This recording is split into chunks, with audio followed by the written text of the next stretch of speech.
Hey guys, the Explorer 4 here, the Horror Boy. Welcome back to some more reviews. And today we're going to be getting into a film called Thinner, which is a Stephen King movie based off a Stephen King book.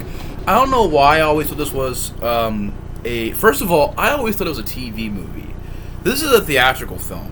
I did not know that. This is a movie that I'm surprised made to theaters. Not because of how it looks or anything or how it's directed. It's actually directed fairly decently. But it's just a movie that I've always heard of and I've always thought it was referred to as a TV movie. So it really surprised me that it's not. Also, this is a film that is based on a book. I didn't know that either. I thought this was a movie that was based off of a screenplay by Stephen King. But no, this is based off of a novel. And this movie, there are the two big movies that are picked out of the Stephen King films that are said to be the worst. They're the big two. Actually, they're the big three, and one of them I highly disagree on. But there are the big three that get a lot of hate. There are the three that are kind of forgotten. There are the three that, a lot of people don't really like very much. There's Thinner. There's Maximum Overdrive, which I've never seen, but I've only heard maybe a handful of people say that it was a decent movie. And a movie called Graveyard Shift. And I love Graveyard Shift. And this movie, I can't really say it's that bad. I can't say it's that great, but it's not really deserving of being called one of the worst horror films. I mean, it's not that bad. I think what it is a couple of the acting performances, and I think what it is also is this movie went under a lot of script changes, mainly between the director and a writer called Michael McDowell. These two were kind of writing the script. I wouldn't say as they went along, but they were always changing it.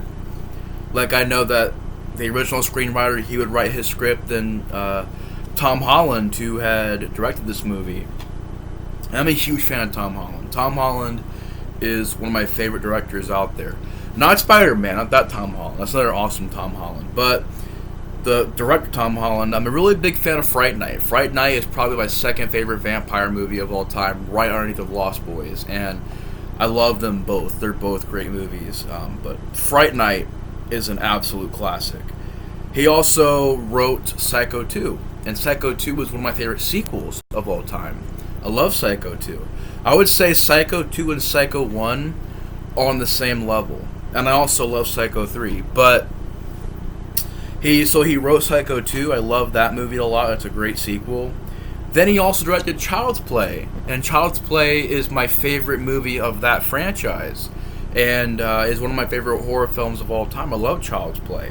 So that's a great movie. He also was in kind of like a co-starring role in Hatchet 2. And I thought he did a great job in that movie. So Tom Holland is a great person, great guy. I think he's very talented, and I really enjoy his movies. And I feel like, despite this movie's problems, I feel like Tom Holland tried his best. And I felt like he directed a pretty decent-looking movie. Now this movie, to get into it, basically, you have Robert John Burke, who is this lawyer, this overweight lawyer. One day, him and his girl are getting busy in this car as he's driving, and he's kind of distracted while he's driving. And there's this gypsy who walks out, and he doesn't see her, and he hits her with his car. He accidentally kills her. The trial happens, and it's kind of a fixed trial where he gets away with everything, doesn't even get charged with anything. And the gypsy's father puts a curse on him. And the curse is the curse of Thinner. Week by week, he's losing more and more weight. And he's trying to figure out what's going on. He's trying to figure out why he's losing so much weight so fast. And the other two people involved with the case, they get cursed as well. One of them gets cursed to be a lizard, a human lizard pretty much. And the other one is cursed to where their skin is all deformed. And the movie is about him trying to figure out how to stop this curse, trying to figure out where this gypsy went. And it leads into the movie where he finds out that he has this piece of this pie has his blood in it. and pretty much whoever he feeds his pie to is going to get the curse. And the movie's not perfect. I can see if people watch this movie and they don't like it very much.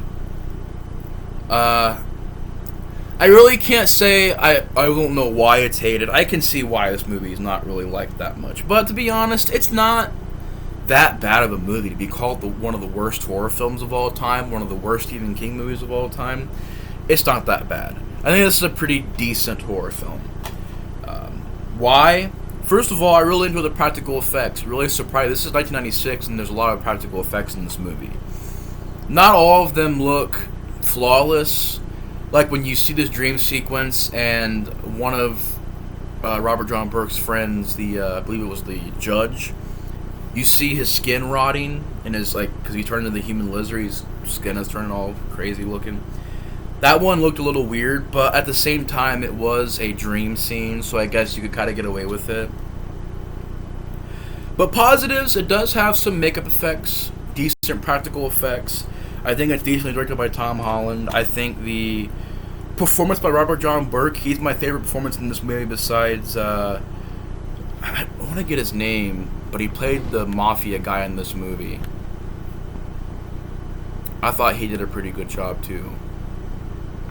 Which I know he's been in a lot of mafia films. I mean, Joe Mantegna, he did a pretty good job as well. These two guys in this movie gave probably the best performances.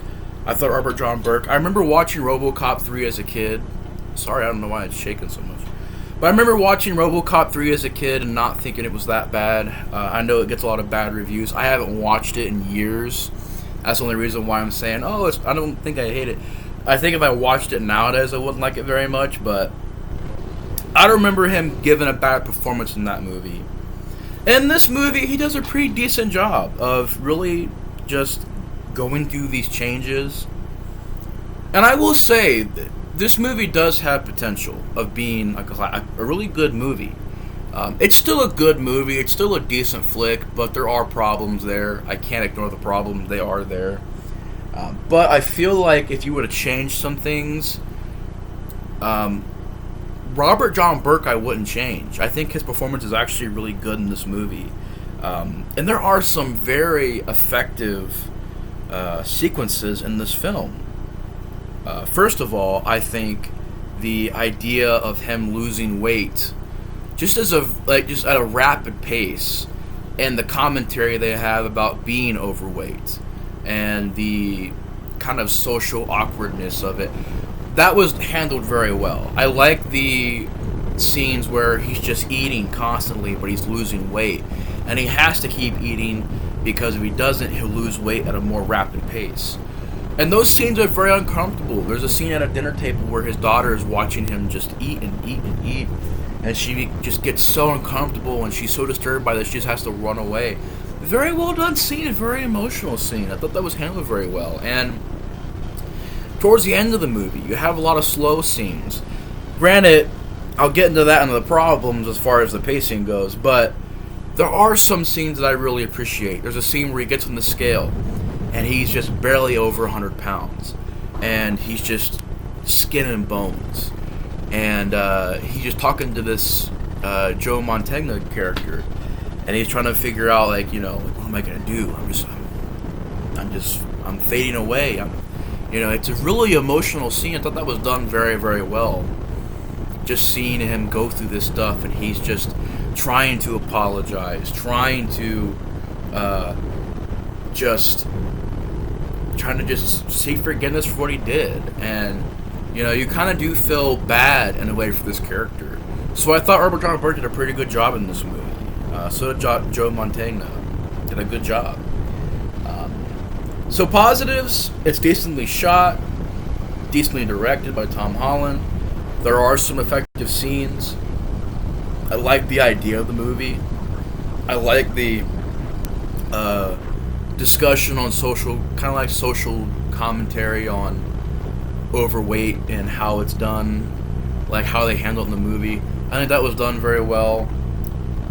As far as the problems go, though, it is a movie where the script you could tell is kind of changed because the pacing is very slow, almost to the point to where it's a little too slow of a pace. The movie does slow down. It's only an hour and a half, so for it to be boring, it's kind of like, it is very slow. It is a very, very slow movie. I think the concept, in a way, there's not really much you can do with this concept. I mean, it's an idea. It's creepy. It's creative. I like it, but you think about it, I think it works more as a short story.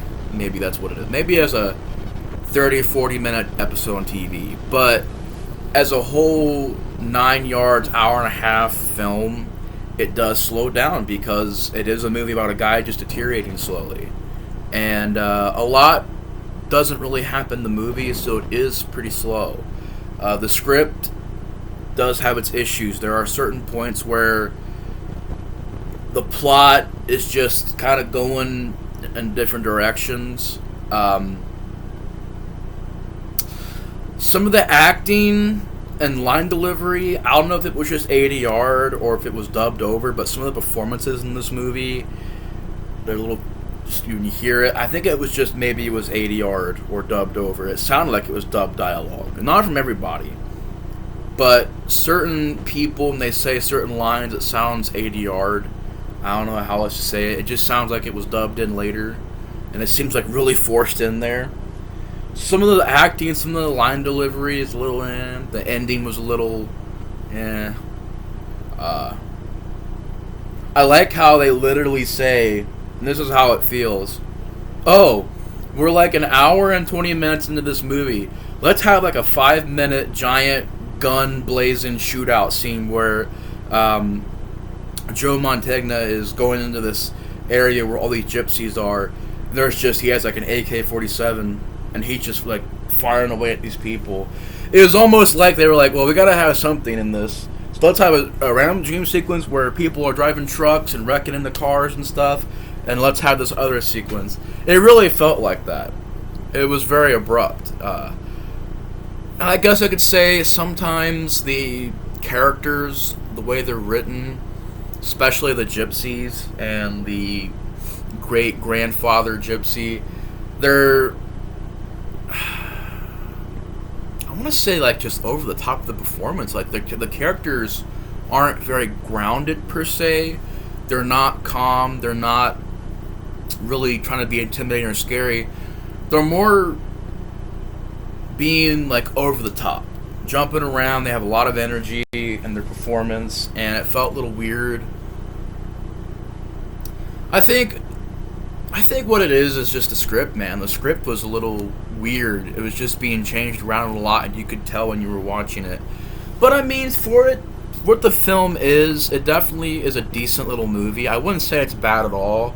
I would say it has problems. It has issues for sure. But it's not. I don't see why it's going to be one of the worst horror films. I mean, this is a film that I've seen on plenty of lists. People saying, "Oh, this is one of the worst horror films ever made." Really? Like, opinions are opinions. I disagree with that. I don't think it's one of the worst horror films of all time. I just don't think it's one of the best horror films of all time. But it's decent. Decent film. This is definitely a decent movie. I was not really walking out of this movie and saying, oh my god, I hated this movie. No, I mean, it's definitely a decent little flick. To be honest, if you fixed the script a little bit, if you were able to find another way to make the movie move along at a faster pace, I feel like that would have saved a lot of the film. But it is a decent little horror film, and I don't understand the hate for this film. And also for Graveyard Shift. I love Graveyard Shift. One day I will do a review on that movie. The only reason why I haven't done it yet is because I'm trying to figure out where the DVD's at. I had the DVD here somewhere, and I don't remember where I put it at, so I'll have to find that one day. But I do want to do a review on that movie, because I love Graveyard Shift. There's the big three. There's this, Graveyard Shift, and Maximum Overdrive. And Maximum Overdrive has Emilio Estevez. Emilio! Starring in that movie. So, and you have an AC/DC soundtrack. You have a semi-truck killing people. Is that Green Goblin on the front of that truck, by the way? The Green Goblin's face? If it is, it's pretty awesome. So I think that these movies, like to be honest, Thinner, decent horror film. Graveyard Shift, I really enjoyed. Really love Graveyard Shift. And Maximum Overdrive looks pretty badass. So far, for these to be called some of the worst horror films or some of the worst Stephen King horror films, I don't really get it.